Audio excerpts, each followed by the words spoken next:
तो चलिए आज का क्लास स्टार्ट करते हैं। पी ब्लॉक एलिमेंट हम लोग देख रहे थे, जिसमें सल्फ्यूरिक एसिड का प्रिपरेशन हम लोग एक कॉन्टैक्ट प्रोसेस के थ्रू हम लोग देख चुके थे। और नेक्स्ट जो हम लोग देखने वाले हैं वो देखने वाले हम लोग लीड चैम्बर प्रोसेस जो होता है उसके थ्रू। ठीक है, ये पिछले क्लास का है सारा कुछ, जिसमें हम लोगों ने जो अपना कॉन्टैक्ट प्रोसेस होता है ऑक्सी एसिड्स ऑफ सल्फर में सबसे पहला सल्फ्यूरिक एसिड देख रहे थे, जिसमें सबसे पहला जो उसका कॉन्टैक्ट प्रोसेस होता है बनाने का वो हम लोग पूरा देख चुके थे। उसमें कैटलिस्ट B2O5 इस्तेमाल होता है, हेट्रोजीनियस कैटलिस्ट होता है। हेट्रोजीनियस इसलिए क्योंकि बाकी के जो रिएक्टेंट में पार्टिसिपेट कर रहे हैं वो सारे के सारे गैसियस फेज में हैं और ये जो है वो अपना सॉलिड फेज में है। तो दोनों के फेज में चेंज होने के कारण ये जो है हेट्रोजीनियस कैटलिस्ट के रूप में कहलाता है। और यदि फेज सेम होता कैटलिस्ट का भी रिएक्टेंट का भी, तब फिर ये जो है वो होमोजीनियस कैटलिस्ट के रूप में कहलाता। डेल एन जी जो है वो -1 आ रहा था, हाई प्रेशर का जरूरत है यहाँ पे, और डेल एच जो है वो निगेटिव पहले से बताए थे, लो प्रेशर। ठीक है, इसमें बताए थे ओलियम भी होता है, SO3 जो अपना गैस बनता है उसको H2SO4 से दोबारा यदि हम करवाते हैं तो ओलियम बनता है। और ओलियम कुछ नहीं होता, ओलियम जो है वो कंसंट्रेटेड सॉल्यूशन ऑफ H2SO4 है। ठीक है, सल्फ्यूरिक एसिड जो अपने को यहाँ से मिल रहा है यानी कि कॉन्टैक्ट प्रोसेस से मिलता है वो 96.98% जो होता है प्योर होता है। यहाँ तक हम लोग पिछले क्लास में बात कर चुके थे। ठीक है, अब जो है हम लोग बात करने वाले हैं यहाँ पे लीड चैम्बर प्रोसेस का। ठीक है, यानी कि लीड चैम्बर प्रोसेस में हम लोग किस तरीके से सल्फ्यूरिक एसिड जो है वो बनाएंगे, उससे रिलेटेड है, उसका प्रॉपर्टीज कुछ जानेंगे। ठीक है, तो ये आज जो हम लोग स्टार्ट करते हैं that is called lead chamber process. ठीक है, lead chamber process, chamber process, process. ठीक है, लीड चैम्बर प्रोसेस।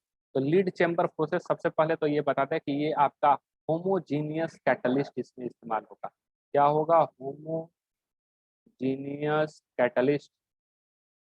ठीक है, होमोजीनियस कैटलिस्ट जो है वो यहाँ पे आपका इस्तेमाल होगा। ठीक है, अब होमोजीनियस कहें इसका मतलब क्या हो गया कि दोनों का फेज जो रहेगा वो क्या रहेगा? सेम। रिएक्शन सेम लिखते हैं। यहाँ पे क्या हुआ था, वहाँ पे SO2 लिए थे और SO2 जो क्या था वो गैसियस फेज में था, एयर के कांटेक्ट में, यानी कि बेसिकली ऑक्सीजन के प्रेजेंस में। ठीक है, ये पास करवाएंगे हम लोग। और यहाँ पे जो हम लोग कैटलिस्ट लेंगे इस बार ये रहेगा NO। और NO जो है वो किस फॉर्म में है? गैसियस फॉर्म में है। गैसियस फॉर्म में आने के साथ ये क्या हो जाएगा? तीनों का तीनों, यानी कि दोनों रिएक्टेंट और जो अपना यहाँ पे कैटलिस्ट है वो दोनों सेम फेज में है। आ गया होमोजीनियस कैटलिस्ट, तो प्रोडक्ट बनेगा वो बनेगा 2SO3 और ये गैस। ठीक है, ये आपका नजर आएगा यहाँ पे। अब यहाँ के बाद इसका प्रॉपर्टीज की बात करें। ठीक है, इसके प्रॉपर्टीज की बात करें तो ये अब हम लोग देखेंगे इसका प्रॉपर्टीज। ठीक है, प्रॉपर्टीज। ठीक, तो प्रॉपर्टीज में बेसिकली हम सबसे पहला पॉइंट जो है वो ये है कि ये कलरलेस होता है। ये कैसा होता है? कलरलेस डेंस ऑयली लिक्विड है। ठीक है, और जिसका स्पेसिफिक ग्रेविटी, ठीक है, क्या हम बोले ये सबसे पहले कलरलेस है। तो क्या है ये? कलरलेस, कलरलेस होता है। ठीक है, colourless dense, dense oily liquid है ये। ठीक है, ऑयली लिक्विड है और जिसका स्पेसिफिक ग्रेविटी, स्पेसिफिक ग्रेविटी, ठीक है, स्पेसिफिक ग्रेविटी, स्पेसिफिक ग्रेविटी जो है वो कितना है? वो 1.84 होता है। स्पेसिफिक ग्रेविटी इसका कितना होता है? 1.84 देखा गया है। ठीक है, और वो किस पे? वो होता है एट रूम टेम्परेचर। ठीक है, at room temperature, at room, ठीक है, रूम टेम्परेचर। ठीक है, रूम टेम्परेचर कितना? 25 डिग्री C। ठीक है, 25 डिग्री C जो है हम लोग क्या मानते हैं? रूम टेम्परेचर मानते हैं। दूसरा यदि हम प्रॉपर्टी की बात करें, सेकंड प्रॉपर्टी की बात करें, तो ये डिजोल्व हो जाता है वाटर में। ठीक है, डिजोल्व होता है वाटर में और इवॉल्व करेगा बहुत ज्यादा अमाउंट में हीट। ठीक है, यानी कि एक तरह से हम क्या कहें कि वाटर में जैसे ही हम लोग इसको डालते हैं एक तरह से ये क्या हो जाता है? एक्सोथर्मिक। ठीक है, एक्सोथर्मिक जो है वो हो जाएगा, यानी हीट क्या करेगा? इवॉल्व करेगा। यानी कि लिख सकते हैं हम यहाँ पे इट डिजोल्व। ठीक है, डिजोल्व। ठीक है, it dissolve in water, in water. ठीक है, with with evolution of, with evolution of large amount, large amount, large amount ठीक है।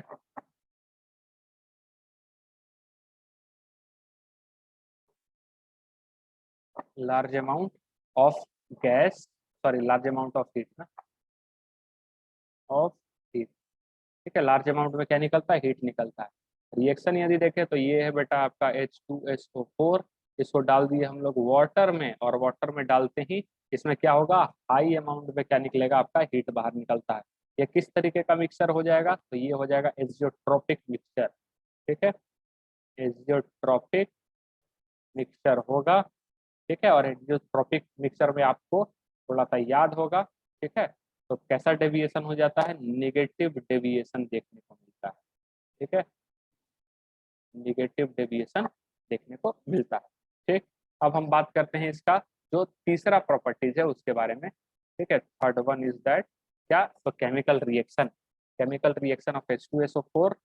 ठीक है, chemical chemical reaction, reaction of H2SO4, H2SO4। ठीक है, of following characteristic is a result, is a result. ठीक है, ये एस है। ठीक है, as a result of following characteristic, following characteristic. ठीक है, फॉलोइंग कैरेक्टरिस्टिक क्या है भाई, तो केमिकल रिएक्शन जब H2SO4 का हम लोग देखते हैं तो कुछ कुछ चीजें जो हैं अपने को देखने को मिलती है, वो कुछ पॉइंट जो है वो बताते हैं। लो लो वोलेटिलिटी, सबसे पहले क्या होता है, लो वोलेटिलिटी।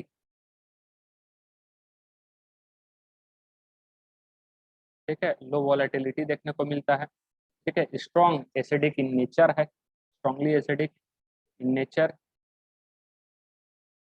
स्ट्रांगली। ठीक है, एसिडिक इन नेचर। ठीक है, स्ट्रांगली एसिडिक इन नेचर। तीसरा पॉइंट क्या हो जाता है, स्ट्रॉन्ग एफिनिटी फॉर वाटर, जाहिर सी बात है। ठीक है, strong affinity, strong affinity for water, for water. ठीक है, आगे यदि हम देखें, it can act as a oxidizing agent. लेकिन खास बात इसके ये काफी इंपॉर्टेंट पॉइंट हो जाता है सल्फ्यूरिक एसिड के बारे में, तुरंत बताते हैं। It can, it can act as a, act as a oxidizing. ठीक है, ऑक्सीडाइजिंग एजेंट। ठीक है, तो ध्यान में रखना, यहाँ देखो ब्रैकेट में हम क्या लिख रहे हैं, कॉम।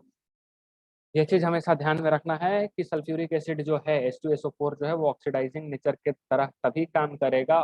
ठीक, जब वो कॉन्सेंट्रेटेड यदि हम लोग लेंगे, और कॉन्सेंट्रेटेड लेने के बावजूद भी तो उसका ऑक्सीडाइजिंग प्रॉपर्टी जो होगा वो बहुत ही कम होता है। ठीक है, और डाइल्यूट में तो होगा ही नहीं। तो यदि लिख रहा है ऑक्सीडाइजिंग प्रॉपर्टी तो इसका मतलब है कि वो कॉन्सेंट्रेटेड लिया गया है, हाई कॉन्सेंट्रेशन के साथ है।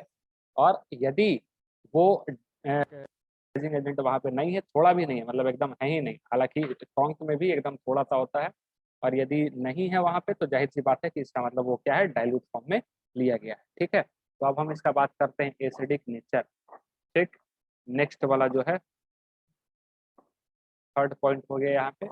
फोर्थ पॉइंट जो अब हम लोग जा रहे हैं वो क्या है, एसिडिक नेचर। एसिडिक नेचर, इसमें भी कुछ कुछ इंपॉर्टेंट बात जो है वो आपको बताएंगे, एसिडिक नेचर। ठीक है, तो जाहिर सी बात है स्ट्रॉन्ग एसिड है एंड फॉर्म्स टू सीरीज, दो सीरीज बनाएगा क्योंकि इसके पास दो एच है और दोनों एच क्या है, एसिडिक। ठीक है, तो यहाँ पे दोनों एच एसिडिक है, लेकिन क्या है भाई रिलेशन, मतलब दोनों एच में क्या दोनों सेम तरीके का एसिडिक है या उसमें भी कोई चेंजेस है, वो तो सेम हो नहीं सकता है। अब क्या चेंजेस है वो बताते हैं।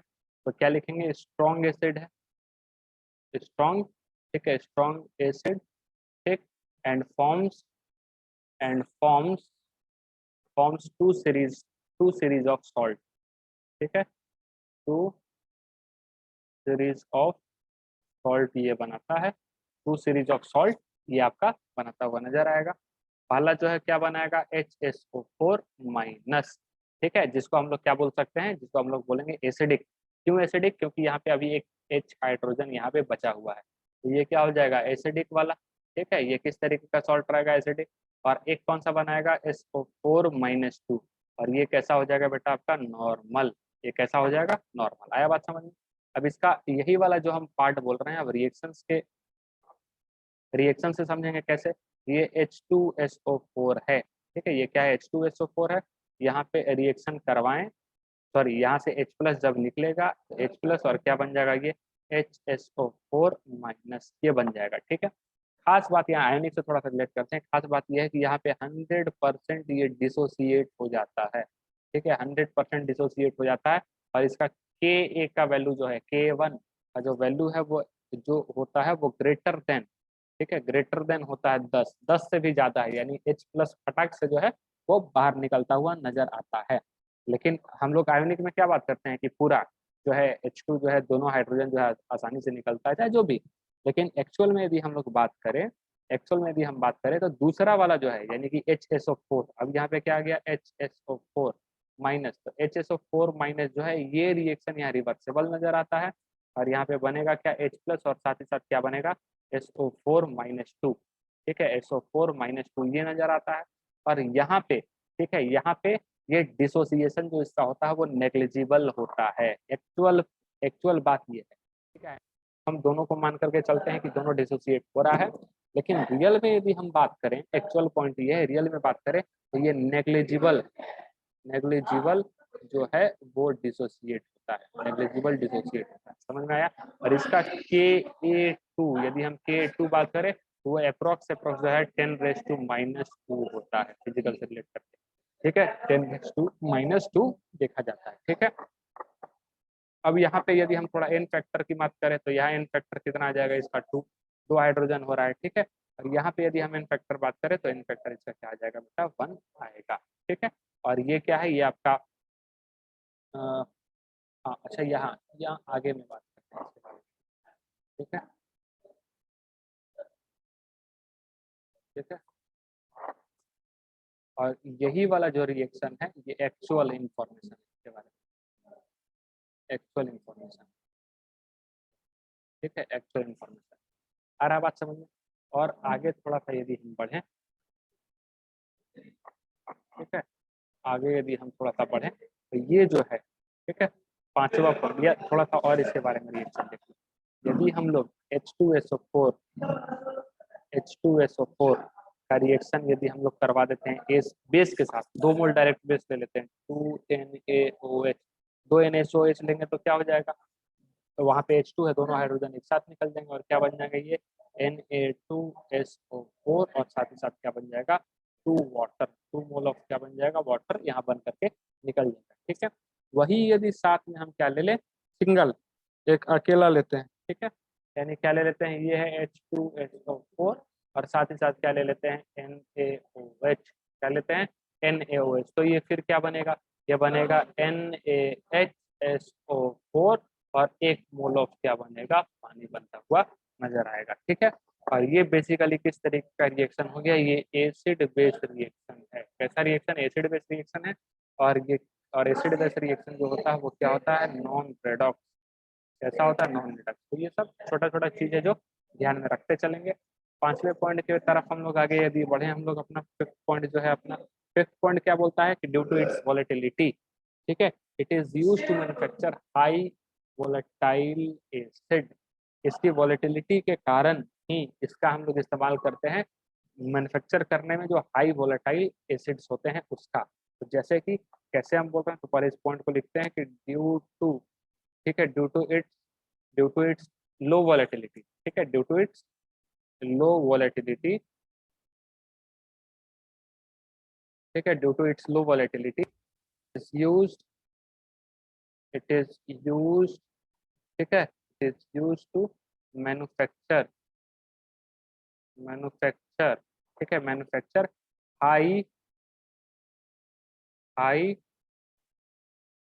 Volatile, high volatile acid. ठीक है, हाई वोलेटाइल एसिड बनाने में हम लोग इसका इस्तेमाल करते हैं। Is that clear? अब जैसे एग्जांपल के तौर पे,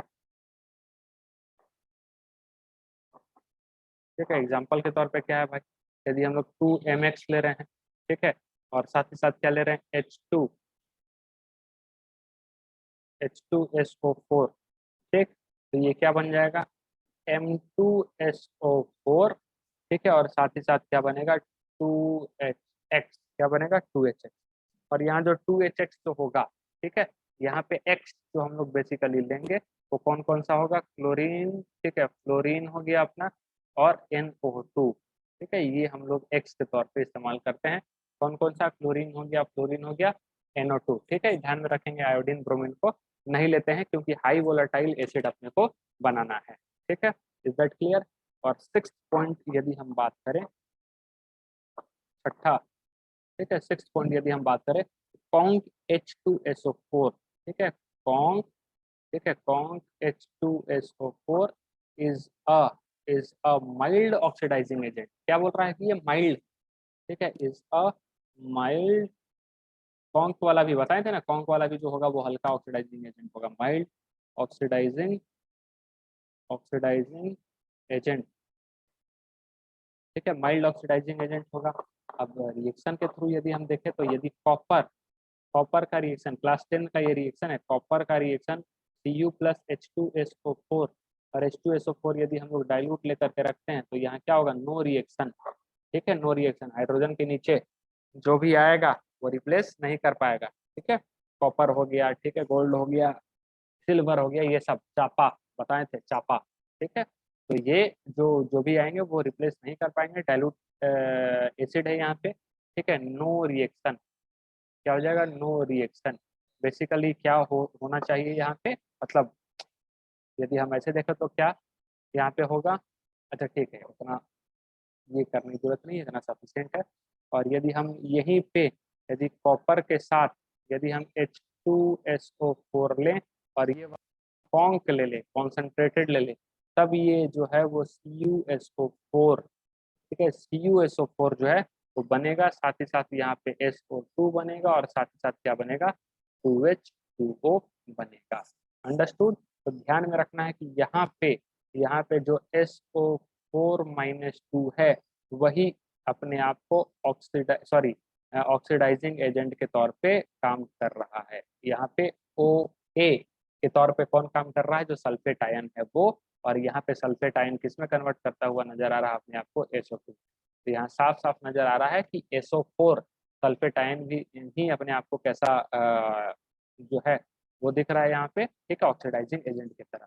वहीं यदि हम जिंक ले लेते हैं, ठीक है, वहीं हम यदि हम क्या ले लें, जिंक, ठीक है, यदि हम क्या ले लें, जिंक, और जिंक और जिंक का रिएक्शन यदि हम लोग H2SO4 से करवाते हैं तो ये क्या बन जाएगा, ZnSO4, ठीक है, ZnSO4 और प्लस क्या बनेगा, H2 गैस जो है बाहर रिलीज होगा। और यहाँ पे जो ऑक्सीडाइजिंग एजेंट जो है, ऑक्सीडाइजिंग एजेंट जो है वो आपको क्या नजर आएगा, H+। अंडरस्टूड। यहाँ पे कौन नजर आएगा, H+, ठीक है। तो ये डिफरेंस जो है नजर आ रहा है, इसलिए यहाँ पे H2 बाहर निकला है जब गैस के तौर पे इवॉल्व हो रहा है, वहाँ पे SO2, ठीक है, समझ में आया। अब इसका थोड़ा सा यदि हम कुछ हेलोजन के साथ देख लेते हैं, हेलोजन फैमिली भी अपना आने ही वाला है। अब जैसे, ठीक है, जैसे यहाँ पे यदि हम बात करें, ये 2HBr, ठीक है, 2HBr हम लोग ले लेते हैं और साथ ही साथ यहाँ ले लेते हैं H2SO4। इस Br का रिएक्शन किसके साथ, H2SO4, बनेगा क्या, ये बनेगा Br2, ठीक है, Br2 प्लस SO2 और प्लस क्या बनेगा, 2H2O, ठीक है। ये सब रिएक्शन हम फिर से देखने वाले हैं हेलोजन फैमिली जब हम लोग देखेंगे तब, लेकिन यहाँ पे आया हुआ है H2SO4 का रिएक्शन है तो भी उसके साथ थोड़ा सा दिखा देते हैं, ठीक है, क्योंकि हम लोग क्या बोले हैं कि X जो ले रहे हैं, ठीक है, X अभी जस्ट बताएं, X कौन कौन सा लिए थे, X लिए थे फ्लोरीन को, X लिए थे क्लोरीन को, और X को लिए थे NO2, ठीक है, Br और आयोडीन नहीं लिए, ठीक है। तो यहाँ पे देखेंगे HBr के साथ यदि हम लोग रिएक्शन, इसलिए HBr के साथ यदि रिएक्शन करवा रहे हैं तो वो क्या बन जाएगा, Br2SO2 और 2H2, ठीक है, इसीलिए। और यदि हम इसके और यदि हम 2HI ले लें, ठीक है, HI के साथ यदि हम रिएक्शन करवाते हैं तब क्या बनेगा फिर, H2SO4 के साथ, ठीक है, H2SO4 के साथ, तब फिर ये क्या बन जाएगा, ये बनेगा I2, ठीक है, और साथ ही साथ बनेगा SO2 और साथ ही साथ क्या बनेगा आपका 2H2O। अंडरस्टूड, ये चीज समझ में आया। तो ध्यान में रखेंगे यहाँ पे एक नोट, ये वाला बात, क्या बात ध्यान में रखेंगे कि जो अपना I माइनस रहेगा तो पावरफुल पावरफुल रिड्यूसिंग एजेंट है, ठीक है, पावरफुल रिड्यूसिंग एजेंट है, ठीक है, powerful reducing agent. Br minus की यदि हम बात करें तो वो रिड्यूसिंग एजेंट होता है, ठीक है, और यदि हम Cl माइनस की बात करें तो वो बेटा लेस लेस होता है, और यदि हम बात करें F माइनस की तो F माइनस जो है वो रिड्यूसिंग एजेंट की तरह काम ही नहीं करेगा, ठीक है, रिड्यूसिंग एजेंट रिड्यूसिंग प्रॉपर्टीज में जरा भी नहीं दिखेगा। अंडरस्टूड, तो ये बात भी थोड़ा सा आप ध्यान में रखेंगे। हम क्या बोल रहे हैं फिर से, हेलोजन फैमिली में हम लोग फिर से बात करेंगे, लेकिन चूंकि यहाँ पे आ रहा है चीजें, तो एक बार उसको देखना जरूरी होता है, ठीक है। अब इसी का रिएक्शन एक बार हम H2SO4 का ही रिएक्शन हम किसके साथ देख लेते हैं, NaBr के साथ देख लेते हैं, ठीक है, NaBr के साथ रिएक्शन क्या क्या होगा, ठीक है। तो इसी का रिएक्शन यदि हम किसके साथ करवा दें, टू, फिर से ये स्लो होने लग गया, थोड़ा सा इस पर लिखा नहीं जाता है कि स्लो हो जाता है, ये गोल गोल पेज सिंक्रोनाइज स्टेटस,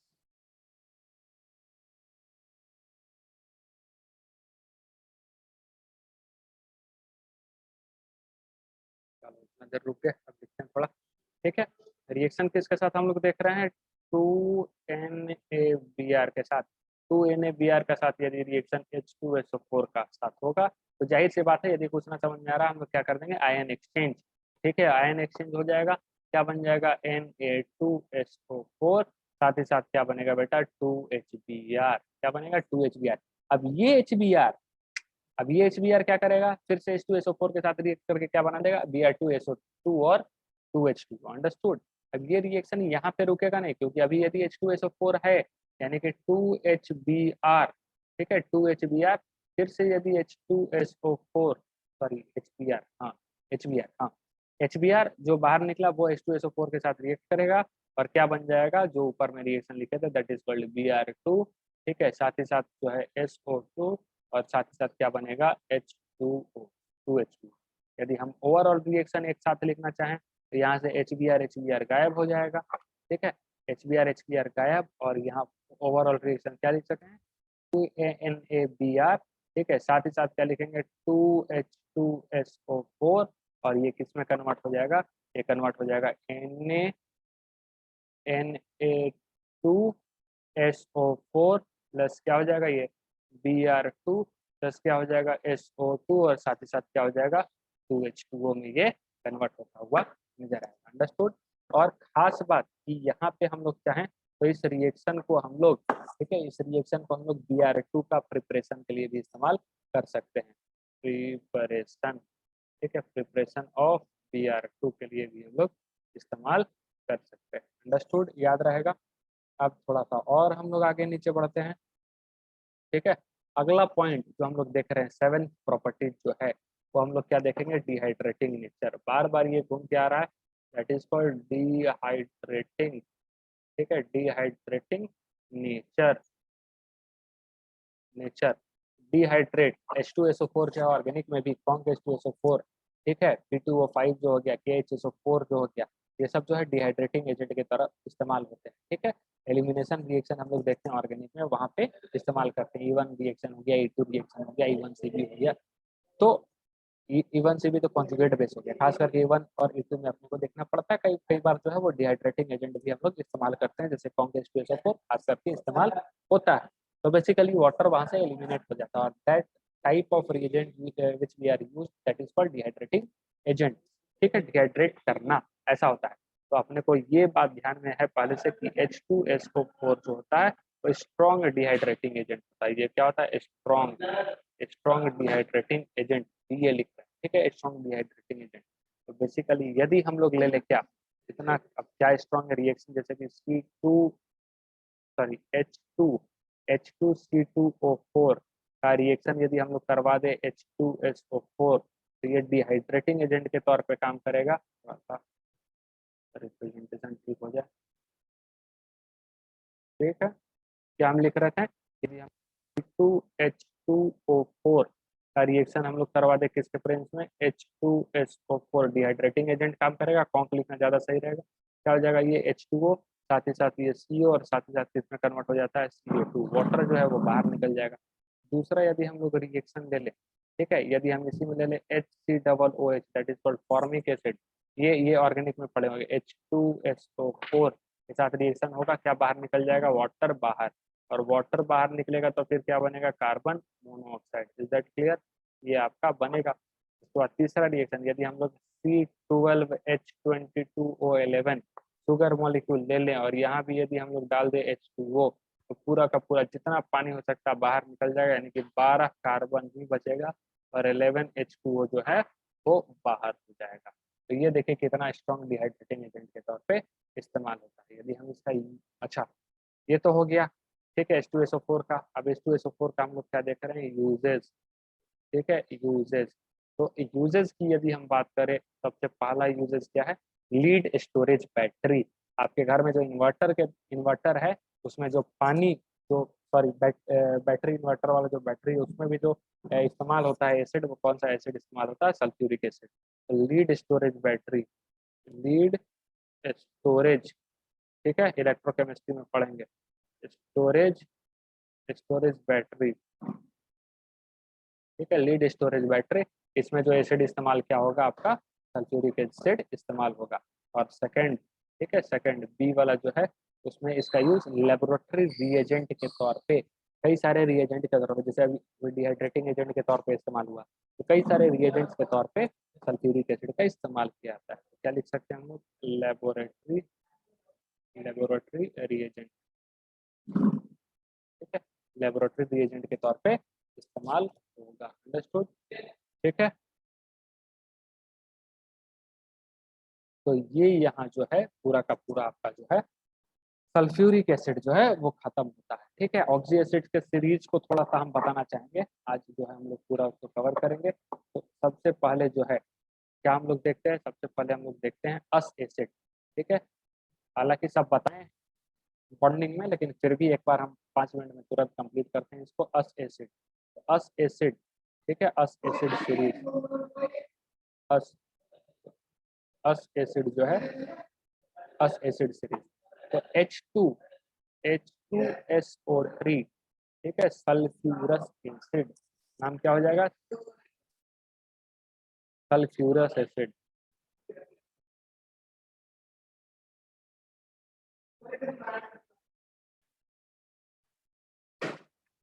ठीक है, सल्फ्यूरस एसिड, ठीक है, सल्फ्यूरस एसिड। देखिए अब इसी को, ठीक है, इसी के सीरीज में यदि हम आगे बढ़े, H2O5, ठीक है, तो मॉलिक्यूल लेकर के क्या करते रहे, बेसिकली वाटर निकालते रहे, ठीक है। तो इसमें H2H2O5 यदि ऐसा बन जाए तो H2H2O5 ये क्या कहलाएगा, पायरो, यानी कि पायरो सल्फ्यूरस एसिड। अब नाम के प्रीफिक्स में जो है हम पायरो ऐड कर देंगे, और खास बात की इसमें SS लिंकेज दिखेगा, ठीक है। अगला यदि हम बात करें तो H2S2, ठीक है, H2S2O4, ठीक है, इसका नाम रहेगा हाइपो सल्फ्यूरस एसिड। इसमें भी जो है SS का जो है वो लिंकेज आपको नजर आएगा, ठीक है। वही यदि हम अगला बात करें, ठीक है, अगला बात करें, इसमें वाटर इसमें निकालना रहेगा ना, H2H2O2, हाँ, हायो बनेगा। तो इसमें क्या हो जाएगा, ये है H2H2O2, ठीक है, इसका नाम क्या होगा, थायो सल्फ्यूरस एसिड, नाम क्या हो जाएगा इसका, थायो सल्फ्यूरस सल्फ्यूरस एसिड, ठीक है, थायो सल्फ्यूरस एसिड जो है वो नाम हो जाएगा। अंडरस्टूड, समझ में आ रहा है। तो ये जो है कुछ नामे हैं। तो ये अपना अस एसिड हो गया। वही यदि हम आगे जाते हैं किसमें, इक एसिड के लिए, अच्छा इसमें भी जो है वो एस जो है वो अपना ये बॉन्डिंग जो है वो पाया जाएगा, ठीक है। उसके बाद यदि हम लोग इक में आते हैं, ठीक है, इक सीरीज में आते हैं, इक सीरीज, इक एसिड, ठीक है, इक एसिड,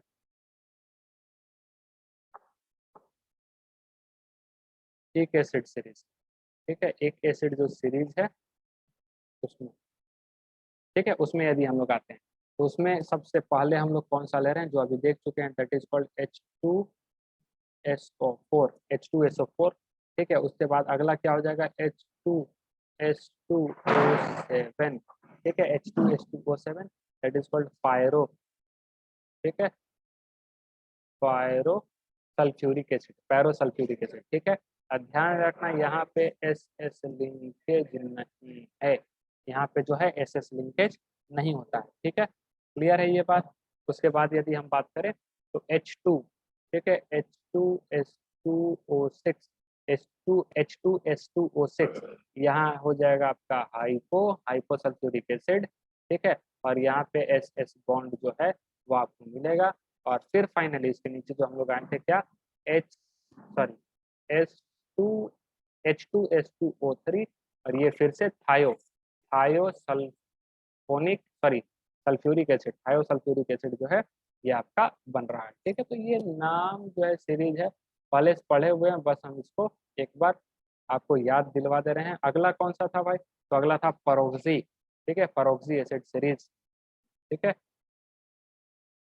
एक सेकंड हम दूसरा पेज लेते हैं, इसमें थोड़ा सा फास्ट चलेगा। हाँ यस, इसमें भी घूम रहा है, तो देखते हैं इसमें कैसा चलता है। तो अगला हम लोग कौन सा सीरीज लिख रहे हैं, परोक्सी एसिड सीरीज है, इसमें तो अच्छा चल रहा है, यानी कि जैसे ही थोड़ा प्रॉब्लम हो नया पेज से परोक्सी। तो इसमें क्या है, इसमें H2SO5। ठीक है, परोक्सी मोनोसल्फ्यूरिक एसिड इसका नाम क्या है, परोक्सी मोनो, ठीक है, सल्फ्यूरिक एसिड। ठीक है, परोक्सी मोनोसल्फ्यूरिक एसिड, ये एक हो गया। उसके बाद इसका दूसरा फॉर्म H2S2O8 ये हो जा रहा है, परोक्सी डाई सल्फ्यूरिक एसिड। इसका नाम क्या हो रहा है, peroxy di sulphuric sulphuric acid, ये आपका हो जा रहा है। ठीक है, ये आपका हो क्लियर है। अब इसके एक लास्ट जो सीरीज है उसमें थायोनिक एसिड, थायोनिक एसिड जो है वो अपना बच रहा है। ठीक है, थायोनिक एसिड सीरीज। ठीक है, थायोनिक एसिड सीरीज। अब इसमें क्या है भाई, तो इसमें है H2S। ठीक है, N+2। ठीक है, और O6, ये इसका है सीरीज। ठीक है, ऐसे लेकर के चलेंगे, और n बराबर 0 से लेकर के क्या हम लोग ले चलते हैं 12 तक, इतना ही तक हम लोग लेकर के चलते हैं। ठीक है, इसके बारे में बताए थे की पॉइंट। ठीक है, कुछ की पॉइंट हम बताए हैं इसके बारे में, क्या बताए थे यदि आपको याद होगा तो। पॉइंट, ठीक है, की पॉइंट क्या है, तो S2O7-2 एंड S2O8-2, इसमें जो है ध्यान में रखेंगे नो एस एस बॉन्ड पाया जाता है, इसमें किसी प्रकार का एस एस बॉन्ड जो है लिंकेज जो है नहीं मिलेगा, बाकी सब में मिलेगा। ठीक है, जैसे एग्जांपल H2O2-2, ठीक है, H2O3-2, ठीक है, H2O4-2, ठीक है, H2O5-2, ठीक है, H2O6-6, ठीक है, सॉरी H2O6-2, इन सब में जो है अपना एस एस लिंकेज जो है मिलता है। अंडरस्टूड। तो इस तरीके से जो है आप थोड़ा सा समझ सकते हैं, तो इतना दूर तक हम लोग गए। उसके बाद अब हम लोग हाइपो के बारे में, हाइपो यहीं पे कवर करेंगे, which is very very important. ठीक है, हाइपो का यहीं कवर करेंगे, आज पूरा का पूरा हाइपो कवर करते हैं। ठीक है, तो देखते हैं यहाँ पे आगे हाइपो।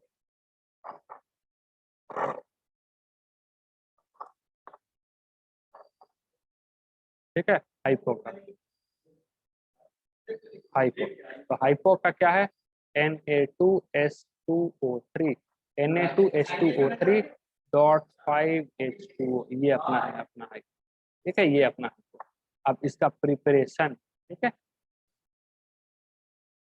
प्रिपरेशन, तो प्रिपरेशन कैसे होगा, तो बड़ा अच्छा इसका जबरदस्त और वेरी वेरी इंपॉर्टेंट है। VVI जो है इसका प्रिपरेशन है, कई बार पूछ चुका है। ठीक है, इवन जेई में पूछ सका है।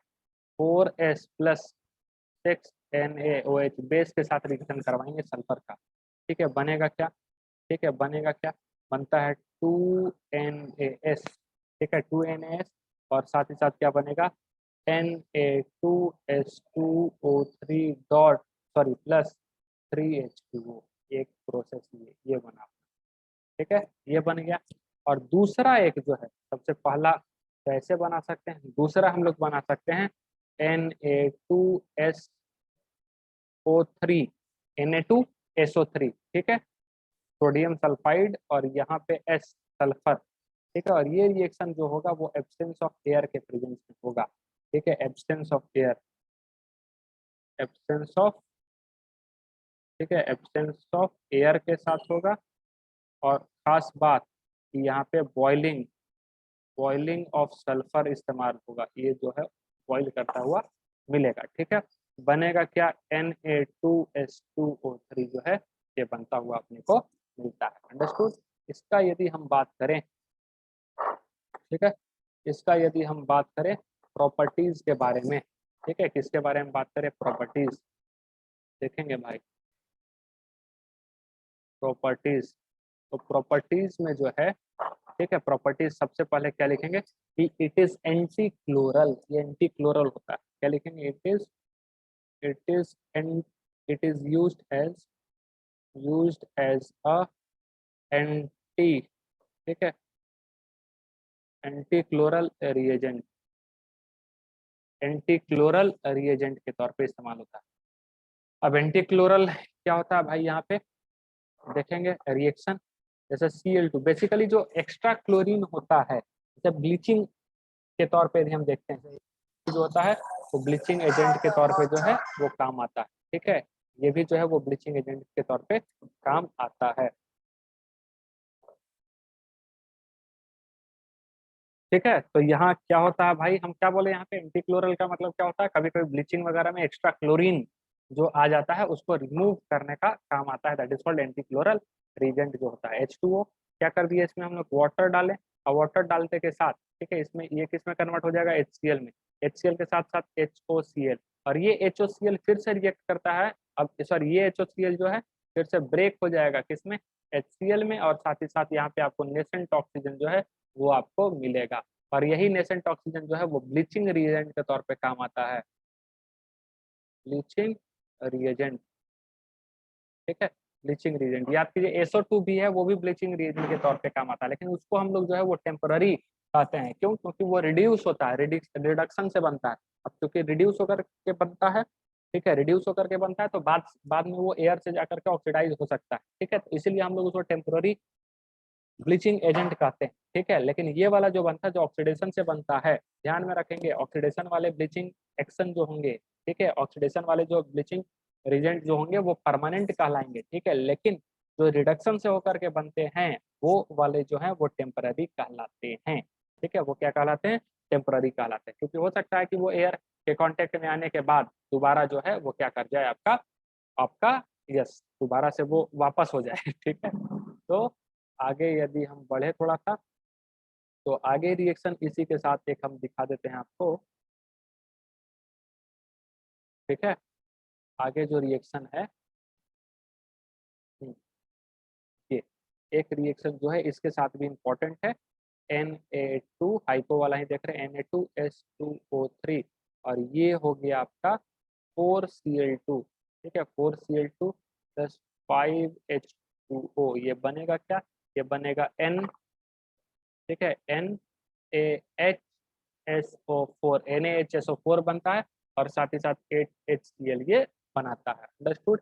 और ये VVI ये एक तरह का टेस्ट भी है, ध्यान में रखेंगे, ये टेस्ट है, ठीक है, ये टेस्ट है, और यहाँ से सल्फाइड और ये थायोसल्फाइड, ठीक है, सल्फाइड और थायोसल्फाइड डिस्टिंग्विश कर सकते हैं, वो भी हम लोग सीख सकते हैं, ठीक है, जैसा कि ये वाला यहाँ पे बेसिकली ये अपने को क्या मिल रहा है, S2O3, ठीक है, थायोसल्फेट, थायोसल्फेट, ठीक है, थायोसल्फेट, तो यहाँ पे क्या हो रहा है, +2 में ये जा रहा है, रिएक्शन किसके साथ हो रहा है, 2H के साथ, ठीक है, 2H के साथ यदि हम लोग करवाते हैं, और ये 2H जो हम लोग है डाइल्यूट यानी एसिडिक मीडियम, एसिड जो लेते हैं वो डाइल्यूट ले रहे हैं, ये किस में कन्वर्ट हो जाएगा आपका S-2, ठीक है, साथ ही साथ किसमें कन्वर्ट होगा, SO2, और साथ ही साथ किसमें कन्वर्ट होगा, वाटर में। और यहाँ पे आप देखेंगे +4 में जा रहा है, क्या जा रहा है, +4। यहाँ पे क्या, -4, यहाँ पे क्या था, +2। तो देख रहे हैं डिफरेंट जो है वो ऑक्सीडेशन स्टेट यहाँ पे शो कर रहा है। तो इस तरीके का रिएक्शन क्या कहलाता है, आपका डिस्प्रोपोर्शनेट रिएक्शन कहलाता है। ठीक है, डिस्प्रोपोर्शनेट रिएक्शन, ठीक है, रिएक्शन जो है वो कहलाता है। अंडरस्टूड। अब ये जो है यहाँ पे, ये तो थायोसल्फेट हो गया। उसके बाद सल्फाइड की बात करें, SO3-2, ठीक है, इन दोनों में कैसे डिस्टिंग्विश भी करेंगे, ये भी यहाँ, ये भी एक तरह से यहाँ पे टेस्ट हो जा रहा है। थायोसल्फेट और सल्फाइड जो है यहाँ पे किस तरीके से हम लोग करेंगे दोनों में डिफ्रेंशिएट। सल्फाइड ये, अब इसका यदि हम लोग 2H+ करते हैं, ठीक है, तो ये जो है ये क्या बनेगा, SO2, और साथ ही साथ क्या बनेगा, वाटर। यानी यहाँ पे केवल और केवल क्या बनेगा, SO2, ठीक है, और यहाँ पे ऊपर में क्या बनेगा आपका H2-, साथ ही साथ SO2 बनेगा, और साथ ही साथ क्या बनेगा, H2O बनेगा। तो इस तरीके से थायोसल्फेट और सल्फाइड जो है दोनों को हम लोग क्या कर सकते हैं, डिस्टिंग्विश कर सकते हैं। ठीक, आगे यदि हम लोग देखेंगे तो नेक्स्ट जो है इसमें अपने को नजर आएगा, ठीक है, तीसरा जो प्रॉपर्टीज है, ठीक है, सॉरी, तीसरा जो पॉइंट है इसमें प्रॉपर्टीज में, वो आपका आ जाएगा कॉम्प्लेक्सिंग एजेंट। ठीक है, कॉम्प्लेक्सिंग, कॉम्प्लेक्सिंग एजेंट। ठीक है, अब कॉम्प्लेक्सिंग एजेंट क्या है भाई, तो कॉम्प्लेक्सिंग एजेंट है कि यदि सिल्वर सॉल्ट के साथ रिएक्शन हम लोग इसका करवाते हैं, ठीक है, ए सबसे पहले किसके साथ करवाते हैं, सिल्वर सॉल्ट। सिल्वर सॉल्ट, और सिल्वर सॉल्ट में क्या क्या हो सकता है, AgCl हो सकता है, AgBr हो सकता है, etc। ठीक है, अब इसका यदि हम लोग 2AgCl के साथ रिएक्शन करवाते हैं, ठीक है, हाइपो, ठीक है, ये क्या हो जाएगा, Na2S2O3 का रिएक्शन करवाते हैं, तो ये क्या बनेगा, Ag2S2O3 ये बनेगा, और ये कैसा रहता है, वाइट PPT होता है, वाइट PPT बनता है, और साथ ही साथ क्या बनेगा, 2NaCl बनता है। ठीक, अब फिर से ये वाला जो बना, ठीक है, सिल्वर थायोसल्फाइड जो बना है, थायोसल्फेट जो बना है, उसको हम लोग क्या करेंगे, यानी कि Ag2H2O3 का रिएक्शन, ठीक है, इसका रिएक्शन किसके साथ हो जाए, Na2, फिर से NaS2O3 के साथ हो जाए, तो ये जो है सॉल्युबल कॉम्प्लेक्स का फॉर्मेशन करता है। ठीक है, 312 नंबर का कंपाउंड याद कीजिए, कॉम्प्लेक्स सॉल्युबल पढ़ा चुके हैं। ठीक है, Na3, ठीक है, Na3, ये AgS2O3 का होल ट्वाइस ये बनता है। इसको हम लोग 312 नंबर, बिल्ला नंबर 312 से याद रखें। ठीक है, और ये क्या है, आपका सॉल्युबल कॉम्प्लेक्स है। ठीक है, सॉल्युबल कॉम्प्लेक्स जो है होता है। अंडरस्टूड, समझ में आ रहा है। ठीक है, अब आगे यदि हम बात करें इसी में, ठीक है, इसी में एक यदि हम बात करें किसके बारे में, ये इसी का रिएक्शन यदि हम लोग, इसी में एक रिएक्शन यदि हम लोग Ag2S2O3 ये तो बना था, इसको यदि हम लोग वाटर के साथ कर दें, वाटर के साथ कर दें, तो ये क्या बन जाएगा, AgS, और साथ ही साथ बनेगा H2SO4। खास बात क्या है इसमें, तो बेटा ये अभी बताए थे कैसा था, व्हाइट PPT आपका बन रहा था, और वाटर के साथ यदि हम लोग रिएक्शन करवाते हैं तो AgS जो बनेगा वो कैसा बनेगा, ब्लैक बनता है। तो यानी कि ब्लैक से जस्ट, व्हाइट से क्या हो गया, जस्ट ब्लैक। इसको बॉइलिंग वाटर में डाले हैं हम लोग, ठीक है, बॉइलिंग यानी कि उबलता हुआ पानी में, तब जाकर के ऐसा देखने को मिला है। बी यदि हम बात करें, बी में हम लोग क्या बोल रहे हैं, कॉपर सॉल्ट। ठीक है, ऊपर में क्या था, Ag का सॉल्ट, नीचे में हम लोग क्या ले रहे हैं, कॉपर का सॉल्ट। तो कॉपर CuSO4 प्लस Na2S2O3 का रिएक्शन यदि हम लोग करवाएंगे तो बनेगा Cu2H2O3, अभी भी सेम में है।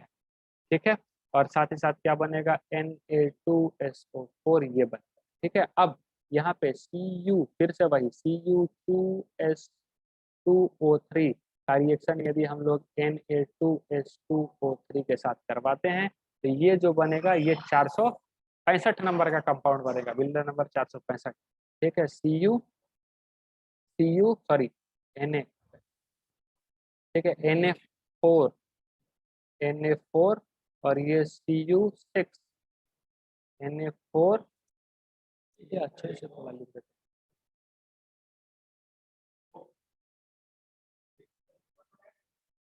ठीक है, ये क्या हो जाएगा,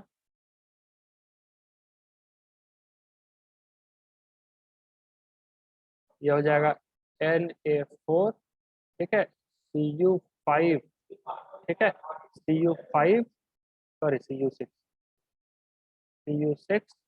ठीक है, और ये S2O3 का होल 5 ये बनेगा।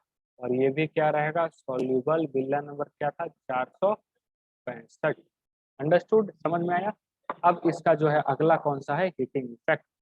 नेक्स्ट प्रॉपर्टी कौन सा है, चौथा नंबर, ठीक है, फोर्थ वाला जो है, फोर्थ वन क्या है, हीटिंग, हीटिंग इफेक्ट, ठीक है, हीटिंग इफेक्ट, हीटिंग इफेक्ट, ठीक है, हीटिंग इफेक्ट। तो हीटिंग इफेक्ट क्या है यहाँ पे क्या देखने को मिलेगा, 2Na2S2O3, ठीक है, डॉट 5H2O। इसको जब हम लोग हीट करेंगे, क्या करेंगे, हीट, तो सबसे पहले इसका 5 water of crystallization, 5 water of crystallization जो देख रहे हैं, डॉट 5H2O वो बाहर, 5 दूना 10, सॉरी 10 बाहर, ठीक है, 10 ही है ना। यहाँ पे यदि हम लोग 4 ले लें बैलेंसिंग करने के लिए, ठीक है, तो 5 के बीच वो बैलेंस करने के लिए देखो क्या बनेगा, ये 4Na2S2O3 डॉट प्लस 20H2O बाहर, ठीक है। अब ये जो 4Na2S2O3 जो है, ये ये फिर से किस में कन्वर्ट हो जाएगा, ये ब्रेक हो जाएगा Na2, 3Na2SO4, साथ ही साथ क्या बनेगा, Na2S5, ठीक है, ये बनेगा। और यहाँ ये किसमें है, S5-2 में है, ये इसमें बन रहा है, पेंटासल्फाइड आयन जो है ये बनता हुआ नजर आ रहा है। इसका स्ट्रक्चर कैसा हो जाएगा, इसका स्ट्रक्चर कुछ ऐसा नजर आएगा, देख लो जरा सा, इंपॉर्टेंट है ये भी, ठीक है। ये रहेगा S S S S S, और ये यहाँ माइनस, और ये यहाँ माइनस, ऐसा नजर आएगा, पेंटासल्फाइड आयन इसी को कहते हैं, ठीक है। तो ये आपका किस में हो गया, हीटिंग इफेक्ट, ठीक है। लास्ट एक बनता है रिएक्शन विद हैलोजेंस, ठीक है। क्या बच रहा है आपका, लास्ट पांचवा क्या है, रिएक्शन विद हैलोजेंस। और ये हम फिर से बोल रहे हैं कि ये हैलोजन वाला पार्ट हम लोग फिर से पढ़ेंगे, ठीक है। तो रिएक्शन विद हैलोजन, और ये भी इम्पोर्टेंट है, इम्पोर्टेंट है। क्या हम लोग देख रहे हैं, यदि I2 का रिएक्शन हम लोग 2A2S2O3 के साथ करवा रहे हैं, तो ये किस में कन्वर्ट हो जाएगा, Na2S4O6, साथ ही साथ किसमें, NaI में, ठीक है, 2NaI में कन्वर्ट हो जाएगा, ठीक है, 2NaI में कन्वर्ट हो जाएगा। इज दैट क्लियर, समझ में आ रहा है। अब ये जैसे Cl2 और ये क्या है, Br2, ठीक है, प्लस, ठीक है, प्लस इसके साथ यदि हम लोग रिएक्शन करवाएंगे, ठीक है, इसके साथ रिएक्शन करवाएंगे तब क्या होगा, I2 के साथ करवाएं तो ये बन गया, इसके साथ बेसिकली ये क्या था, +2 में था, यहाँ पे क्या चला जाएगा, +5 में चला गया, ठीक है। अब यहाँ पे क्या होगा, इसके साथ यदि हम लोग करवाएंगे Na2, ठीक है, Na2S2O3, ठीक है, ये यहाँ भी Na2S2O3, यहाँ पे ये रिएक्शन करवाएं, क्या बनेगा, NaHSO4, NaHSO4, यहाँ भी क्या बनेगा, NaHSO4, साथ ही साथ क्या बनेगा, साथ ही साथ बनेगा NaCl, यहाँ पे क्या बनेगा, NaBr। तो यहाँ पे जो ये होता है, ये गुड गुड ऑक्सीडाइजिंग एजेंट जो है वो होता है, ठीक है, समझ में आया, इसलिए ये रिएक्शन होता है, लेकिन यहाँ नहीं होता है, ठीक। यूजेस देख ले, लास्ट इसका जो है यूजेस, यूजेस जो है, ठीक है, यूजेस। तो यूजेस में फर्स्ट क्या है, सबसे पहले ये एंटी क्लोरल रिएजेंट जो है, एंटी